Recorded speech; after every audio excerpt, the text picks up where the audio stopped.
Assalamualaikum warahmatullahi wabarakatuh. Alhamdulillah rabbil alamin. Alladzi nahmaduhu wa nasta'inuhu wa nastaghfiruh. Wa na'udzu billahi min syururi anfusina wa min sayyiati a'malina. May yahdihillahu fala mudhillalah wa may yudlil falan tajida lahu waliyyan mursyida. Asyhadu an la ilaha illallah wa asyhadu anna Muhammadan abduhu wa rasuluhu la nabiyya ba'd. Allahumma fassalli wa sallim ala hadzal nabiyil karim Muhammadin sallallahu alaihi wasallam la nabiyya ba'd. Bapak-bapak, ibu-ibu yang saya hormati serta generasi muda yang saya sayangi.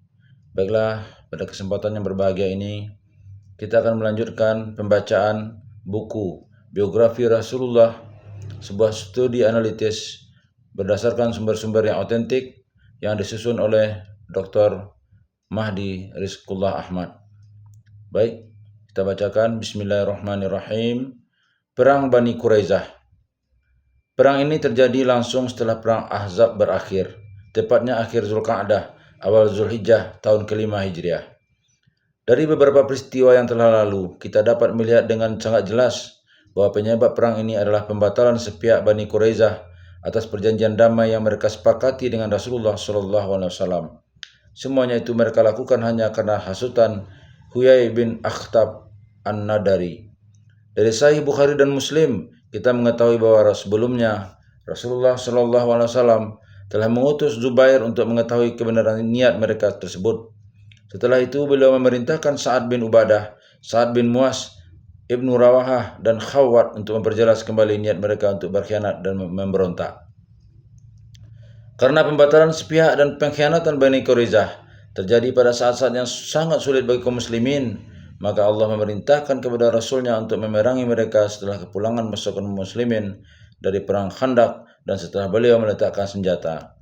Dan untuk melaksanakan perintah Allah ini pula, maka seusai perang Khandaq, beliau memerintahkan pasukan muslim untuk segera berangkat ke perkampungan Bani Quraizah. Bahkan dalam penyegeraan ini, beliau berkata, jangan melakukan sholat asar kecuali setelah sampai di Bani Quraizah, sebagaimana yang disebutkan dalam riwayat Bukhari, atau sholat zuhur dalam riwayat Muslim.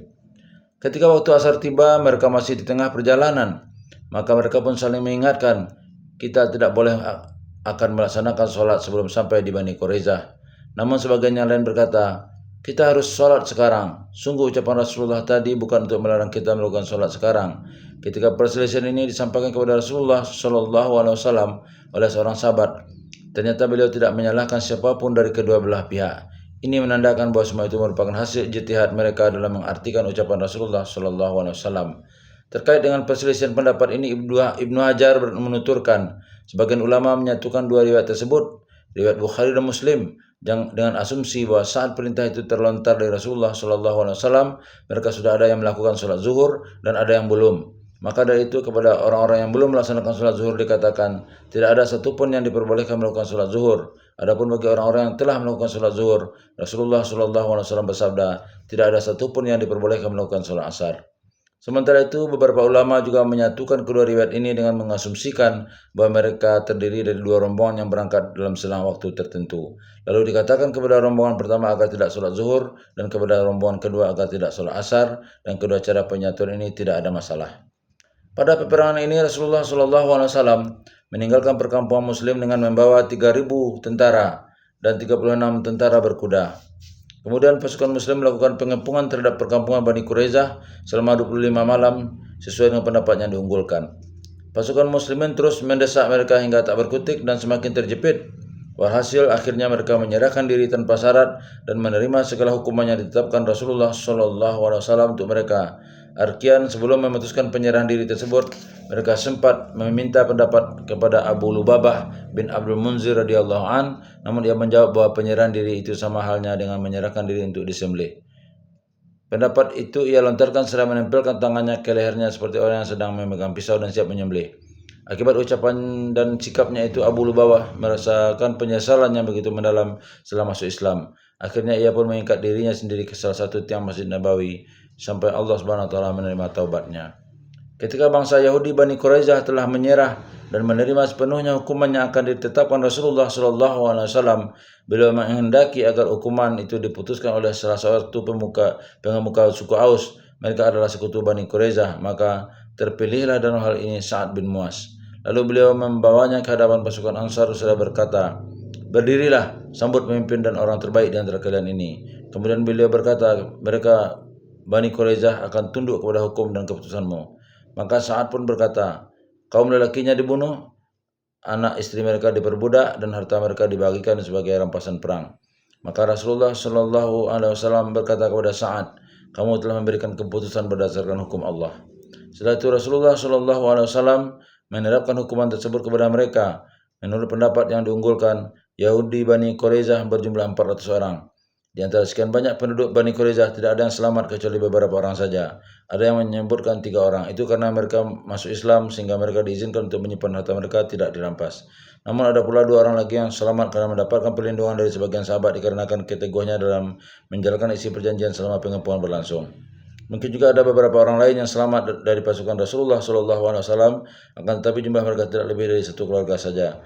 Sebab disebutkan Ibnu Ishaq dan yang lainnya bahwasanya Rasulullah SAW menghadiahkan anak-anak Zubair bin Bata al-Qurazi kepada Sabit bin Qais bin Syammasi, dan termasuk di dalamnya adalah Abdurrahman bin Zubair yang kemudian masuk Islam. Seluruh pasukan pemberontak yang tertawan dikumpulkan di kediaman binti Haris an-Najjariyah dan kediaman Usamah bin Zaid. Setelah itu kaum muslimin menggali beberapa lubang di pasar Madinah, menggiring mereka kelompok per kelompok untuk ditebas lehernya dan dilemparkan ke dalam lubang-lubang tersebut. Dalam peristiwa ini seorang perempuan Bani Quraisyah juga dibunuh karena telah membunuh Khalid bin Suhaid radhiyallahu an. Perempuan ini telah melempar Khalid dengan semangkah batu. Adapun anak-anak kecil yang belum mencapai usia balik tidak dibunuh. Setelah itu Rasulullah SAW membagikan harta dan anak keturunan mereka kepada kaum muslimin. 1. Nasib sebagian tawanan Bani Quraisyah. Ibnu Ishaq dan para ulama lainnya menyebutkan bahwa Rasulullah SAW telah mengutus Sa'ad bin Zaid al-Ansari untuk membawa para tawanan yang berasal dari Bani Quraisyah menuju wilayah Najd. Kemudian budak-budak tersebut dijual kepada penduduk Najd dan hasil penjualannya dibelikan beberapa kuda dan alat-alat persenjataan perang. Di dalam Al-Maghazi, Waqidi menyebutkan 2 riwayat lain selain yang disebutkan oleh Ibnu Ishaq tentang penjualan para tawanan yang berasal dari Bani Quraisyah tersebut. 2 riwayat tersebut diantaranya adalah Rasulullah SAW mengutus Sa'ad bin Ubadah menuju wilayah Syam dengan membawa para tawanan untuk dijual dan kemudian uangnya dipergunakan untuk membeli senjata dan kuda. B. Utsman bin Affan dan Abdurrahman bin Auf radhiyallahu an telah membeli sejumlah tawanan, dan seterusnya. Kita dapat menyatukan antara isi ketiga riwayat tersebut dengan mengatakan bahwa kemungkinan ketiga riwayat itu benar-benar telah terjadi. Disebutkan bahwa Rasulullah SAW juga menikahi salah seorang perempuan mereka, yaitu Raihanah binti Amru bin Kunaqah, sehingga ia pun masuk Islam. Hadis tersebut diriwayatkan oleh Ibnu Ishaq dengan riwayat mursal Ibnu Isam 3339. Akan tetapi hadis tersebut berangsur-angsur berada pada posisi yang kuat setelah didapatkan sejumlah hadis senada.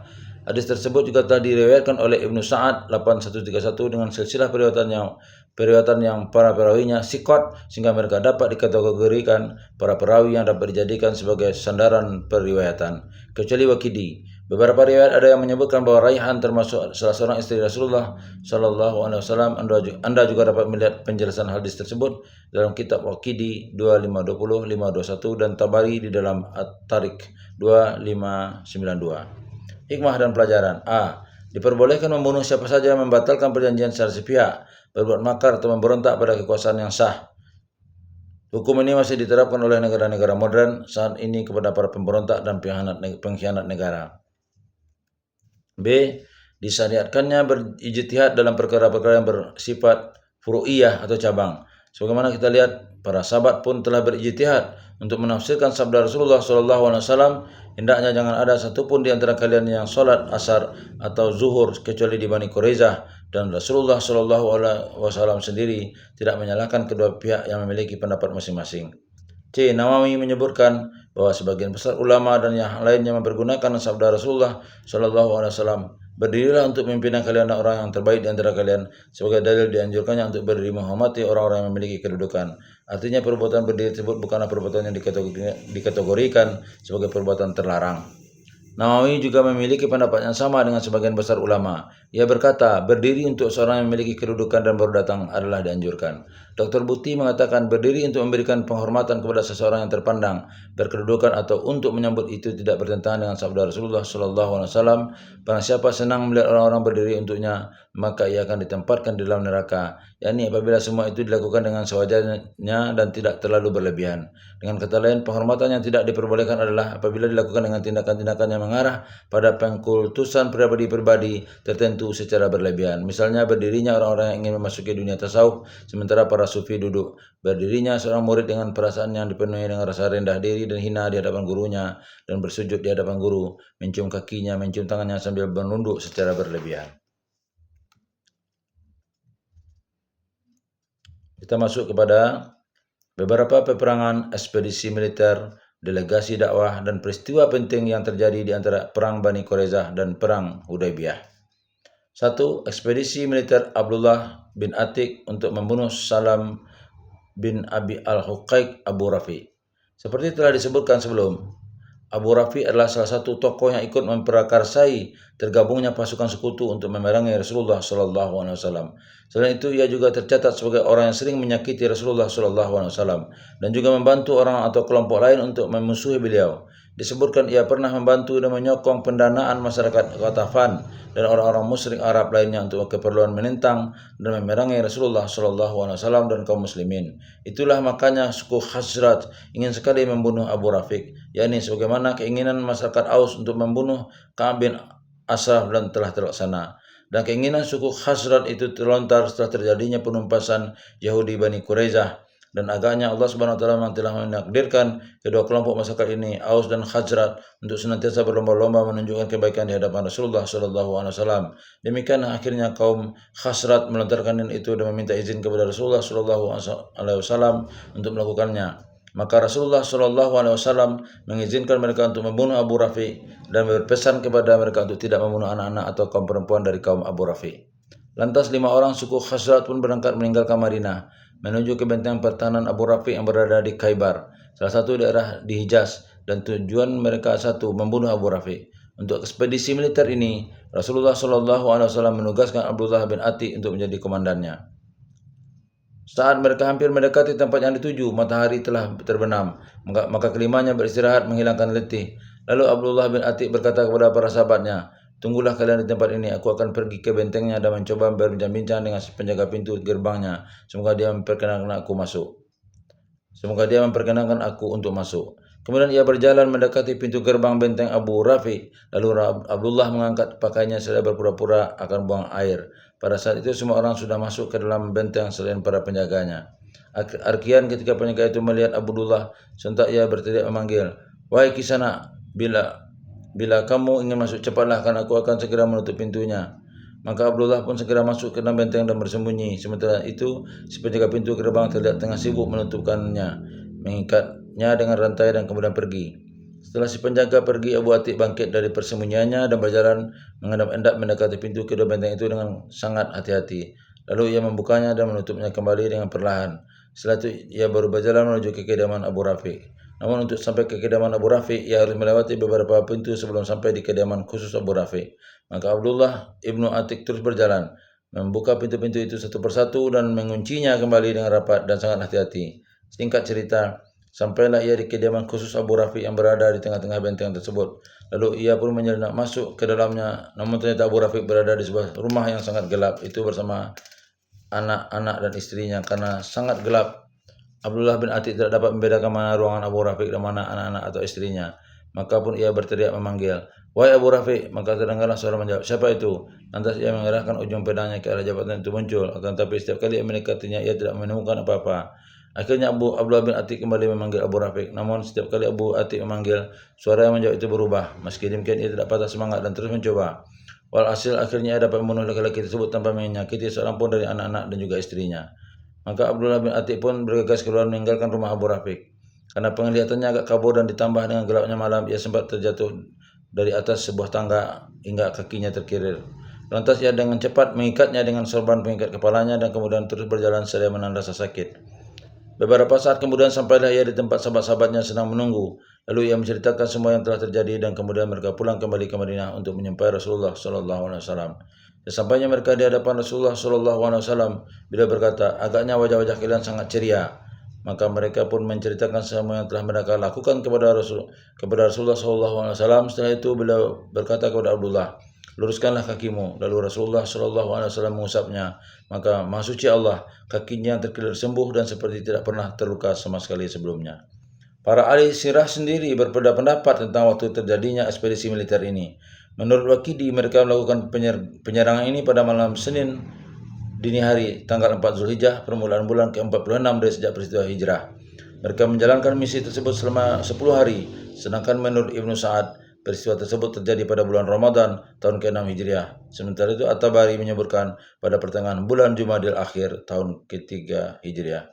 Ada pula yang berpendapat bila misi ini terjadi pada bulan Zulhijjah tahun ke-5 Hijriah, dan pendapat lainnya mengatakan bahwa peristiwa ini juga terjadi pada tahun ke-4 dan sebagiannya lagi mengatakan pada bulan Rajab tahun ke-3 Hijriah.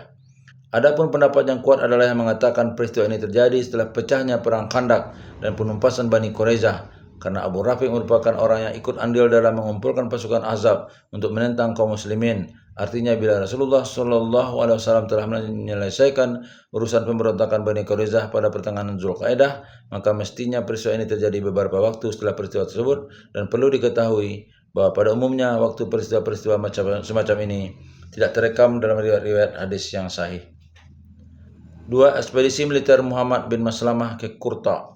Rasulullah SAW mengutus Muhammad bin Maslamah dengan 30 tentara berkuda untuk melakukan penyerangan terhadap suku Qurta, salah satu puak Bani Bakar bin Kilab. Penyerangan ini terjadi pada tanggal 10 Muharram tahun ke-6 Hijriah atau pada awal bulan ke-59 dari Hijrah. Mereka berjalan ke tujuan pada malam hari dan bersembunyi pada siangnya. Sesampainya di kabilah Qurta, pasukan Muslim langsung menyerang suku Qurta secara mendadak hingga membuat mereka terkejut dan tak bisa berkutik. Dalam ekspedisi militer ini, pasukan Muslim berhasil membunuh 10 orang warga Qurta dan beberapa warga yang lain berhasil melarikan diri. Selain itu, misi ini juga berhasil membawa pulang harta rampasan berupa hewan-hewan unta dan kambing-kambing milik kabilah ini. Dalam perjalanan pulang menuju ke Madinah, pasukan Muslim bertemu dengan Sumamah bin Usal al-Hanafi, pemimpin Bani Hanifah. Lantas mereka pun menawannya, namun mereka sendiri tidak mengetahui siapa sejati orang yang mereka tawan tersebut. Sesampainya di Madinah, pasukan Muslimin mengikat Sumamah di salah satu tiang Masjid Nabawi. Setelah mendengar bahwa mereka membawa tawanan kepada Rasulullah SAW, Rasulullah SAW langsung menemui tawanan tersebut. Kemudian beliau bertanya kepadanya, "Apa yang engkau miliki untuk menebus dirimu?" Sumamah menjawab, "Wahai Muhammad, yang kumiliki adalah bila engkau hendak membunuhku, maka engkau akan membunuh orang yang berkedudukan dan terpandang di kaumnya. Namun bila engkau membebaskanku, maka engkau membebaskan orang yang akan berterima kasih. Dan jika engkau menghendaki hartaku, maka mintalah, niscaya engkau akan diberi sesuai dengan apa yang engkau kehendaki." Maka Rasulullah SAW pun pergi meninggalkannya. Pada keesokan harinya, beliau menemuinya kembali dan menanyakan apa yang telah beliau tanyakan sebelumnya. Akan tetapi Sumamah masih tetap memberikan jawaban yang sama dengan jawabannya kemarin. Akhirnya Rasulullah SAW memerintahkan kaum muslimin untuk membebaskannya. Dan setelah bebas, Sumamah segera pergi ke tempat air yang mengalir di dekat masjid. Lantas ia mandi dan kemudian masuk kembali ke masjid untuk mengucapkan 2 kalimat syahadat. Kemudian ia berikrar kepada Rasulullah SAW bahwa sejak saat itu wajah beliau telah menjadi wajah yang paling ia senangi. Agama beliau menjadi agama yang paling ia cintai, dan negara beliau menjadi negara yang paling ia sukai. Padahal ia mengaku bahwa sebelumnya semua itu ada hal-hal yang paling ia benci.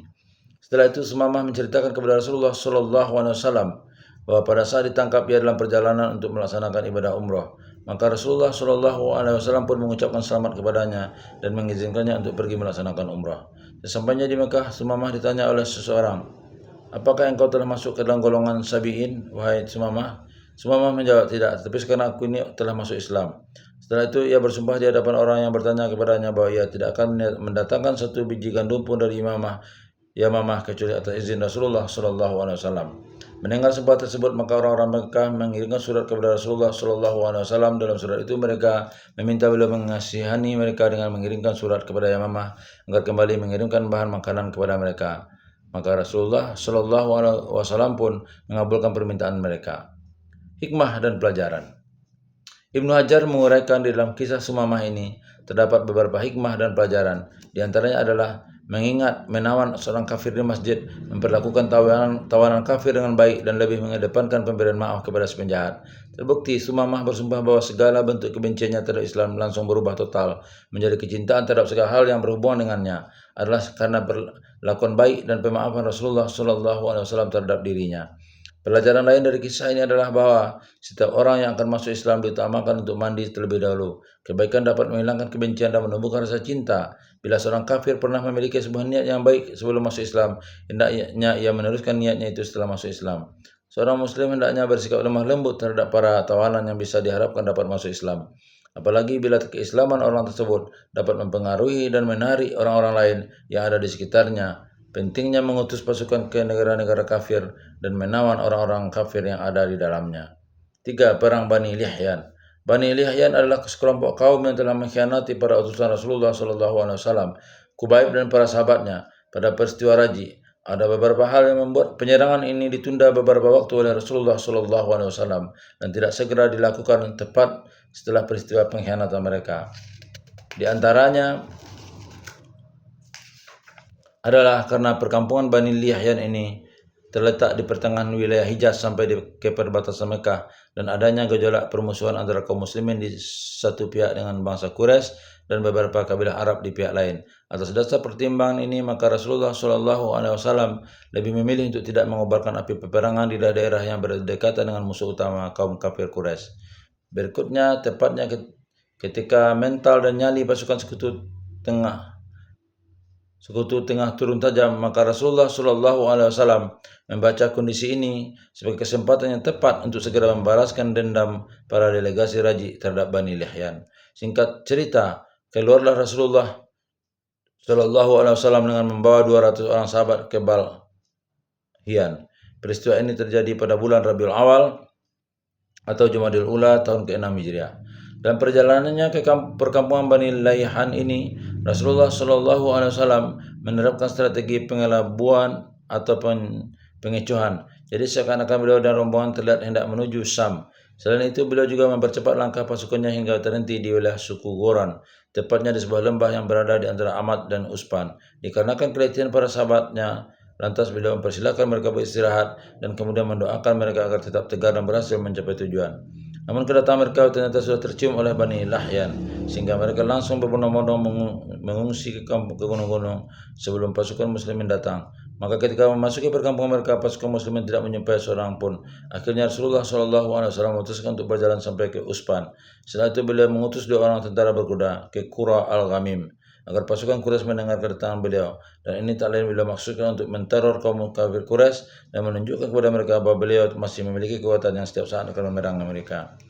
Tak lama kemudian sekelompok orang dari kaum musyrikin Makkah yang dipimpin oleh Khalid bin Walid mendatangi mereka di Usfan. Saat itu beliau dan pasukannya sedang melaksanakan sholat zuhur.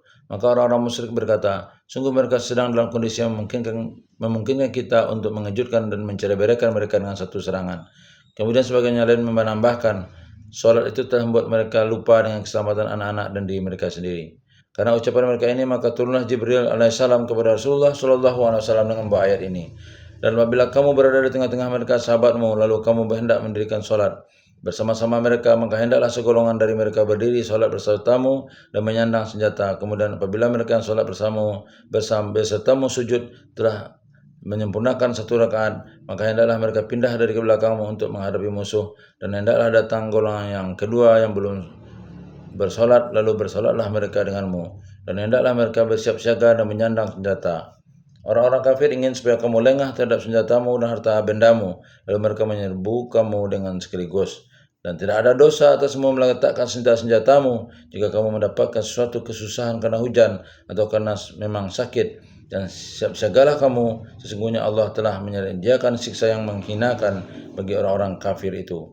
Disebutkan sholat khauf yang dijalankan Rasulullah SAW pada peristiwa ini adalah sholat khauf yang pertama kali dilakukan oleh Rasulullah SAW. Sementara itu para ulama berselisih pendapat tentang tata cara sholat khauf dan waktu diwajibkannya.